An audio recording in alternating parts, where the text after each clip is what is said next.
A second new pedestrian crossover is now operational at the intersection of Ormond Street and Bramshot in Brockville. On Friday morning, city officials and members of the Brockville Police Service unveiled the new pedestrian crossover at Ormond Street and Bramshot Avenue. This crossover is part of the Brock Trail North-South extension. It is the second crossover to be installed, with the one at Rivers Avenue and King Street West being the first. Police say that this crossover carries the same rules as the pedestrian crossover on King Street. However, it is completely different in design. Brockville Police want to educate the public regarding pedestrian crossovers. This is all part and part with the Brock Trail, and what we're trying to do is be as safe as we can.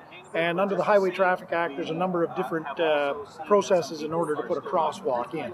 So what you see behind me is one of the permitted uses for a crosswalk and the permitted kind of equipment, signage, lighting, and with that comes a responsibility. As opposed to a courtesy crosswalk, when at a pedestrian crossover, when the lights are flashing, drivers are obligated to stop. And if they don't, they're subject to a fine of $150 to $500. So it's all working in safety, understanding that the first component is education. So we need to educate the pedestrians. Once they push the button, wait until they're safe to cross. And drivers, when you see the light flashing yellow, you're obligated to stop. Your obligation is to wait till they cross the entire road safely, and then you can proceed. The one on Rivers Avenue has been a work in progress. This is number 2. We've got 2 of them in our community now. The more we get, the more people will understand what they are, and then once people are educated, we expect that it'll be a lot safer for our pedestrians to cross the road. There will be more crossovers to be installed in the next year or so in the city. We're planning 3 more over the next year. One at Laurier and Bridlewood, where the Brock Trail is going to cross there near the fire station. Second one at the other end of that section of the trail at Centennial Road, crossing over to the Mac Johnson Conservation Area.